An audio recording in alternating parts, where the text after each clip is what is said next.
ሀይ ሰላም፣ እንዴት ናችሁ? ደህና ናችሁ ወይ? በያላችሁበት ሰላማችሁ ብዙ ይበልልኝ። ወዳችሁና ፈቅዳችሁ ስለምትከታተሉኝ ውድ የመቅደስ ዩቲዩብ ተከታታዮች አመሰግናለሁ። ክበሩልኝ እና ደግሞ ማለት ነው ቻይና ስትከታተሉ ላይክ፣ ኮሜንት፣ ሼር እያደረጋችሁ አበረታቱኝ እኔንም ማለት ነው። እኔ የምላችሁ አረቆይማ የሆነ ትኩስ ነገር ነው ይዤ የመጣሁት ዛሬ ማለት ነው። እኔ የምላችሁ ማለት ነው ቆይ አገራችንንስ እንደዛ በልሸሸት ታረጋችሁ፣ አበላሻችሁት። አዎ ተበላሽቷን። ይሄ ዓለም ያወቀው አገር ያወቀው ፀሐይ እየሞቀው ነው እና ተበላሽቷን ሀገራችን በእናንተ ምክንያት በጠንቋዮች እና በዘረኞች ምክንያት ሀገራችን ተበላሽታ ይኸው ስንት ህጻናቶች ስንት በረሃ የበላቸው እህቶቻችን ወንድሞቻችን አሉ። እድሜ ለእናንተ ማለት ነው። እድሜ ለእናንተ ጠንቋይ ቤት ለምትልከሰከሱት ስንት ግፍ ቢደርስባችሁም ብዙ ነገር ሊደርስባችሁ ይችላል። ግን የሰው ልጅ ምክን መቼ ነው እኛ የምንሰለጥነው? እኛ አበሻ ኢትዮጵያዊ መቼ ነው የምንሰለጥነው? ደግሞ የእኛን ሀገር አበላሽታችሁ መታችሁ ደግሞ የዚህ የሰው ሀገር ደግሞ ልታበላሹ ተነሳችሁ። እዛው እንደለመዳችሁ ጥንቁልናም ከፈለጋችሁ እዛው ምንም ከፈለጋችሁ እዛው ዘረኝነትም ከፈለጋችሁ እዛው መባላትም ወንድም በወንድሙ ላይ እህት ከእህቱ ላይ መነሳትም እዛው አገራችሁ ሄዳችሁ እዛው እንትን በሉ። እዚህ እኛ አንገታችንን ደፍተን የምንሰራውን አትረብሹን እባካችሁ ማለት ነው። እባካችሁ እመቤቴን በጣም ከባድ ነው። ለሰማው ገማው ይላል። እኔ በአረቦቹ በጣም እቀናለሁ። ለምን እንደምቀና ታውቃላችሁ? እርስ በርሳችሁ ሲደጋገፉ ማርያምን በጣም ነው የሚያስቀኑት። በጣም ማለት ነው። አሁን እኛ ቤት አለች መምህር የምትመጣ ልጆቹን የምታስጠና። እንግዲህ እሷም ሰራተኛ እኔም ሰራተኛ ነን።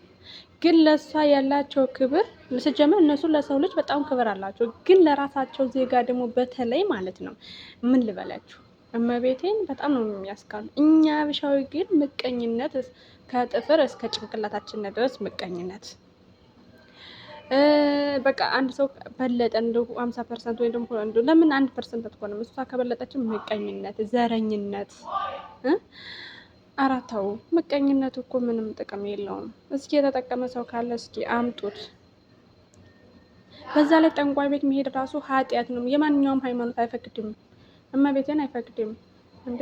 መጀመሪያ ላይ ያስጠይቅሻል ሲጀመር ማለት ነው።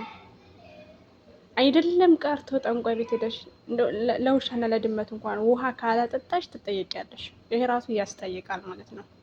ስለዚህ እናንተ ደግሞ ማለት ነው ገበናችሁን ሶሻል ሚዲያ ላይ አወጣችሁ የምትናገሩ ሰዎች ያማችኋል? ጤነኛ ናችሁ? እኔማ እንደ ጤንነታችሁ ራሱ ያሰጋኛል። እመቤቴ የእናት አባትን ገበና ማውጣት፣ የልጅን ገበና ማውጣት፣ የወንድሙን የእህቱን ገበና ማውጣት ምን ትጠቀማላችሁ? ሶሻል ሚዲያ እኮ አንዳፍታ ወይ አሉ። እሱም እንደዛ የሚጮሁትም ለራሳቸው ጥቅም ብለው ነው። ለራሳቸው ጥቅም ብለው ነው የሚተዳደሩ። በጣም ብዙ ሰዎች አሉ በሶሻል ሚዲያ ላይ በጣም ብዙ ልጆች የሚተዳደሩበት አሉ።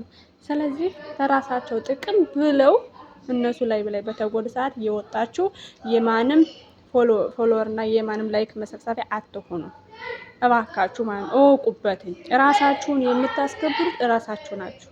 አሁን እቺ ጠንቋይ መተት አስመታችሁ የሚባለው እህታችን ማለት ነው። አሁን እሷን ብቻ መቼም ታውቁታላችሁ እና ይሄን ቪዲዮያችሁን እኮ ማለት ነው ቤተሰብ ያየዋል፣ ይሰማል። አሁን ላይ ላይሰሙት ላያዩት ይችላሉ። እንዲሁም ስልክ ላይ ኖራቸው ይችላል። ግን የኛ ሰው ደግሞ ከፎ ነው ቪዲዮ ያስቀምጣል። ስለዚህ የምትሰሩትን እና የምታረጉትን ነገር ወይም ደግሞ የምትለቁትን ነገር እባካችሁ እወቁ፣ ማወቅ አለባችሁ። እመቤቴን ለምን አሰሩም? ቆይ ግዴታ በቃ ኪሳራ ለምን እንደመጣ ታውቃላችሁ? የተወሰነ ብር ጠርቃም ካረግነ በዚች ከልታ ልብስ ስለምትሸጥ እኔም ልብስ እንሽጥ። አንድ ሰው ቤት ስለሰራ እኔ ልሰራ አይባልም። ምክንያቱም አቅምሽን ራስሽና ራስሽ ታውቂያለሽ። ገባሽ? ገልታ ልብስ ቤት ገብታ አሁን ሁሉም ኢትዮጵያዊ ልብስ ነው የሚሸጠው። ያለ ልብስ ሌላ ነገር አታውቁም እንዴ? ቆይ ልብስ ብቻ ነው የምናገዱት? ስንት ነገር የሚሰራለ እኮ በጣም ብዙ ነገሮች ማለት ነው። ስለዚህ ብቻ ልቦና ይስጣችሁ። መቤቴን በጣም ከባድ ነው። ምን ብዬ እኔ እውነት በጣም ነው ያፈርኩት ማለት ነው። በጣም እስከመቼ ምቀኝነት፣ እስከመቼ ዘረኝነት። ዘረኝነቱ አሁን ደግሞ ትንሽ ቀዝቀዝ ብሏል። እንደው እዛው አፋቸውን ይዝጋለን። ምን እንደተገኘ አላውቅም። እና ኮሜንታሮች ደግሞ በጣም ነው የሚያስቁኝ ማለት ነው። መቤቴ ማለቴ አሁን ወደ አንድ ቦታ ስትሄዱ እሱን ይደግፋሉ፣ አንድ ቦታ ስትሄዱ ደግሞ እሷን ይደግፋሉ። ግን ምንም እውነት ይኑራትም አይኑራትም ጠንቋይ ቤት መሄድ ግን ስህተት ነው። ይሄ በህግ ራሱ ብትጠየቅ እኔ ደስ ይለኛል። በቃ ምንም ያርጋት ምንም ማለት ነው። ምንም ልትሆን ትችላለች። ግን እግዚአብሔር ይመስገን ደህና ደረጃ ላይ ነው ያለችው። ሱቅ ከፍታለች፣ እየሸጠች ነው፣ እየነገደች ነው፣ ትወጣለች፣ ትገባለች። ስለዚህ ግን ጠንቋይ ቤት ሄዶ ሰውን ለማሳበድ ይሄን ያህል ርቀት መሄድ በጣም ይከብዳል። እመቤቴ ምቀኝነት ማንንም አይጠቅምም፣ ትርፉ ኃጢአት ነው እና ደግሞ በሰው አፍ ላይ መግባት ነው። ሌላ ምንም ጥቅም የለውም። እባካችሁ ራሳችሁን ጠብቁ። በዚህ አጋጣሚ ደግሞ ሳውዲዎች በጣም ጎበዝ ናችሁ። የእውነቴን ነው እግዚአብሔርን። እኔ ከእናንተ ጋር መሆኔ በጣም እድለኛ ነኝ። በጣም ደስተኛ ነኝ ከምነገራችሁ በላይ ማለት ነው። ማለት ቢወልዱም ቢቸገሩም አንድ ወንድ ልጅ እንኳን ቢበላቸው እርግጥ ቢወጣ ከስንት ማለት ቢወጣ ጉዳቸው ከዱባይ ይበልጣል። ግን ነገር ግን አይናገሩም እነሱ እንደዚህ ብኛለሁ እንደዚህ ብኛለሁ አይሉም። ከአንድ ሴት ልጅ ራሱ ሚዲያ ላይ ወጥታ ስትናገር አይቻት ሰምቻት አላውቅም። ግን በነገራችን ላይ ወዶ ሳይሆን ብዙ አለ የታፈነ ነገር። ግን ወዶ ሳይሆን እዚህ ሀገሩ ያስፈራል፣ ህጉ በጣም ያስፈራል። ለምሳሌ እንደዚህ ሆንኩኝ ብላ ሚዲያ ላይ እንድትወጣ አይፈልጉም።